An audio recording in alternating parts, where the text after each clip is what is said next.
everyone. We're Eamon and Bec, and today we're going to show you around our self-converted Sprinter van. If you guys are interested in learning more about how we built this van, check out our build series, link below. Come on in, let's have a look.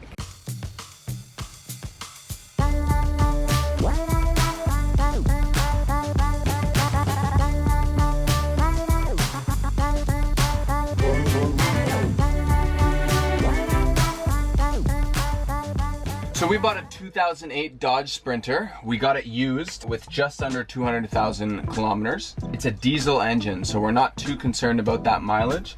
Here we are in the captain's chair. We actually installed this auxiliary cable. Ours didn't come with it, but this has proven to be key. Lots of podcasts on the road. One of the first things we modified or built was this extra headliner storage. This has proven to be super useful. So we store a lot of our electronics. We squeeze a little DJI drone back there, extra pot, big bowl, and then extra jackets, towels, stuff like that.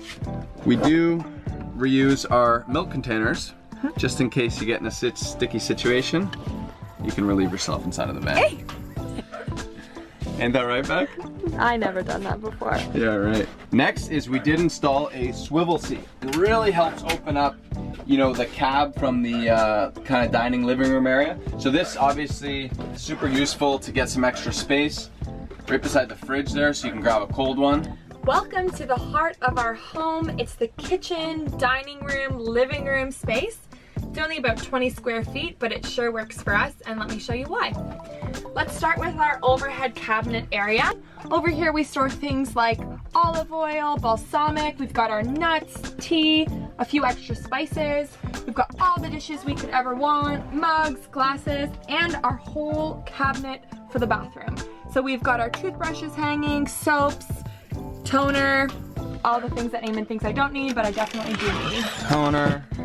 Toner. Still don't know what toner is.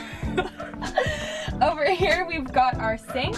So we do know that a lot of RVs opt for quite a smaller sink, but for us we really value and are really enjoying having a large sink.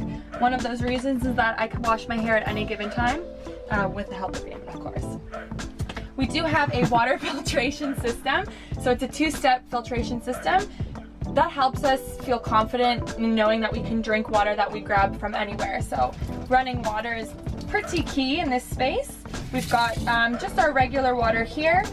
This faucet comes from Amazon. We're quite happy with that retractable. It helps clean up the area quite nicely and just... Yeah, that faucet was $100, guys. It's like amazing. It's turned out really well. Yep, soap dispenser here.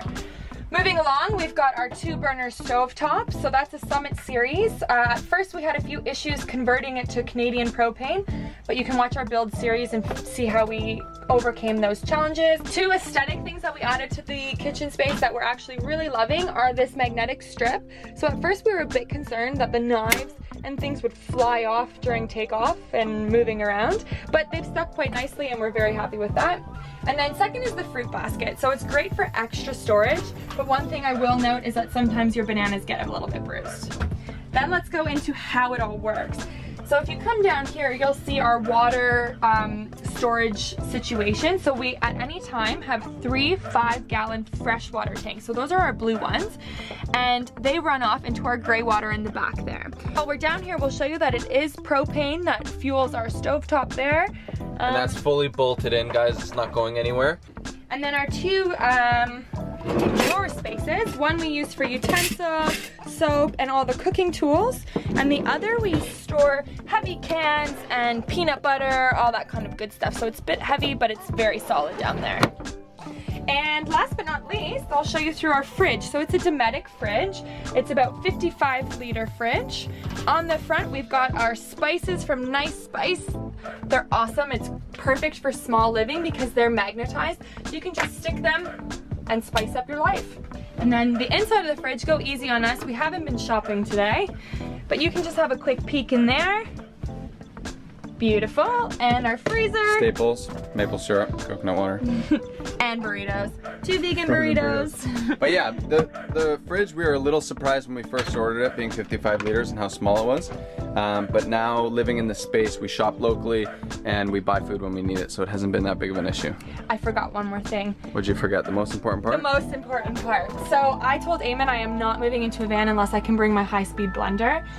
So he made that happen for me. We decided to go with Sprinter for a few different reasons. Number one was the reliability of the vehicles, but also the headspace. So I'm 6'1" and Bec is also pretty tall. So having a home that you can actually stand up in was a must for us. And it's a game changer when people come in here and they are actually standing and cooking. It makes a big difference.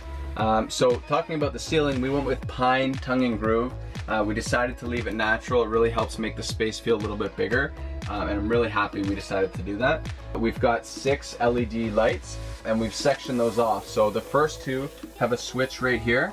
So when you come in at night, you can quickly flip the lights on, and that's proven to be very key. We've got our fantastic fan. This thing's amazing. We didn't go with like the fancy model, but we're still super stoked on it. It's got 3 speeds, so when we're cooking, it can actually suck air up, or at night we usually leave it on 1 or 2 and it helps create a nice draft. The entire van is run off of solar, so we've got a 320 watt panel on the roof that's bolted there at all times, and we've got 2 100 amp hour deep cycle AGM batteries.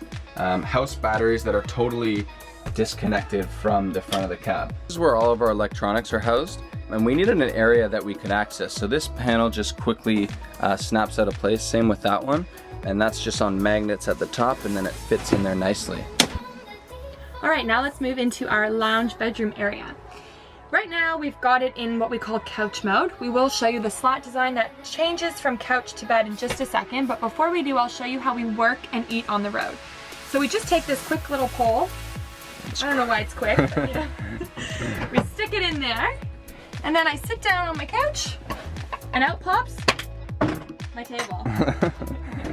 So often we'll just set up, work here for the day, open up the windows, and we've got the beach as our beautiful office for the day, or we'll eat dinner from the road. Pretty simple. That latches back up, and the pole comes out. Now we'll show you how we convert this to bed mode.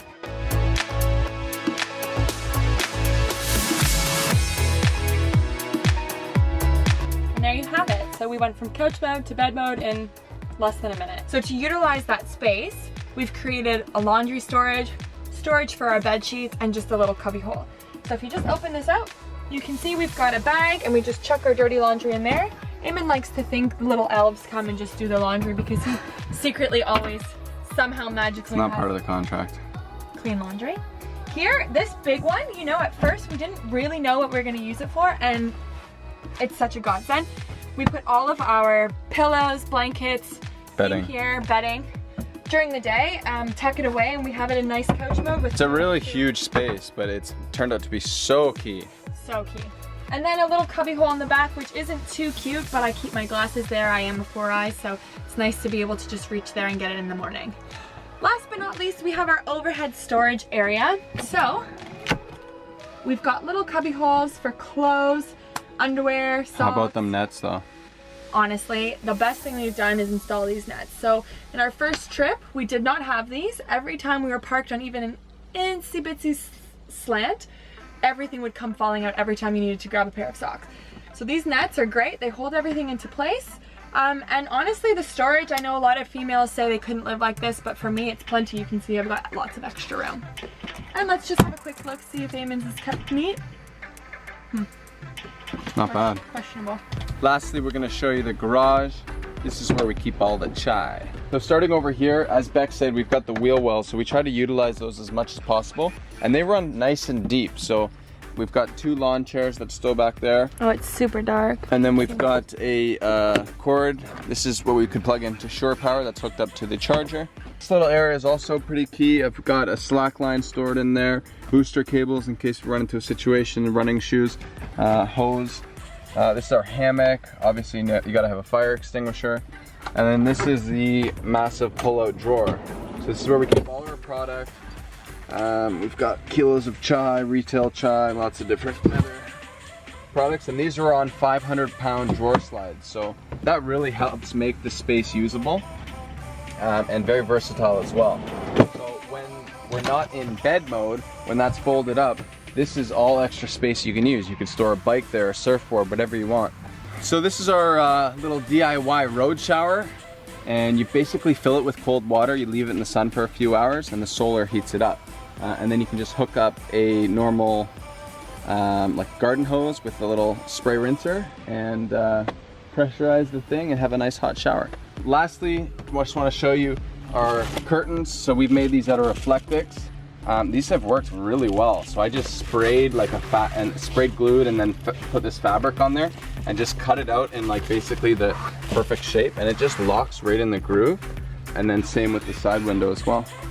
Thanks for sticking around and watching our full van tour. If you guys have any specific questions, feel free to write in the comments below or find us on Instagram. We're really active there and we're just happy to chat through your van build. That's all, guys. Take it easy. We'll see you on the road. Go back. Let's get out of here.